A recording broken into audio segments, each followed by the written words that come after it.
I'm Chris Maru, bringing you the Texas Monitor Week in Review. State Senator Carlos Uresti touted a no-risk investment opportunity to a grieving mother while raking off fees and having sex with her, the woman testified. Denise Cantu told a U.S. District Court jury that the San Antonio Democrat called Four Winds Logistics the perfect deal with a guaranteed return. Uresti's sales pitches were punctuated, she said, with adult text and sex in his office while he groomed her for a $900,000 buy-in.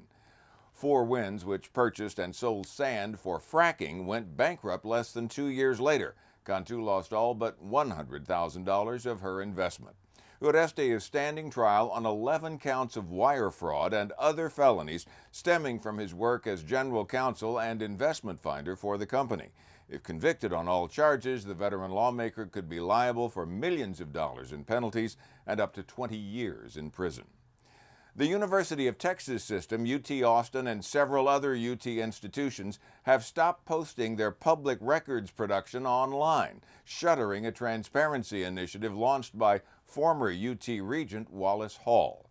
UT's student newspaper, the Daily Texan, reported on Sunday night that UT had closed down its public records page in November. Under a policy that Chancellor Bill McRaven approved September 21st, the UT system and its component institutions reverted to its pre-Hall practice of simply complying with the minimum requirements in state public records law. The Texas Public Information Act requires government agencies to make available to the general public all records that have been shared under the Act with any individual requester. However, it does not require that they be shared online. There's more UT news. A lawsuit filed by the former women's track and field coach of the University of Texas could cause widespread embarrassment for current and former university officials.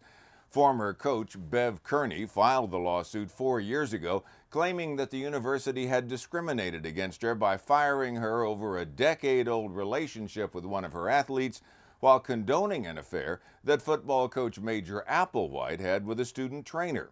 Then the case stalled on appeal, but the state Supreme Court ruled last year that Kearney's discrimination lawsuit could proceed, and her attorneys have been vigorously pursuing potentially embarrassing depositions since then, as the Associated Press reported this week. Kearney's legal claim fires warning shots all over the place, claiming that other university employees, all of whom are white males, have been involved in relationships with students or direct subordinates and have not been subjected to termination, let alone any meaningful disciplinary actions. James Dickey, who was elected chairman of the Republican Party of Texas in June 2017, gave his first far-reaching interview about the historic censure of House Speaker Joe Straus that occurred on Saturday.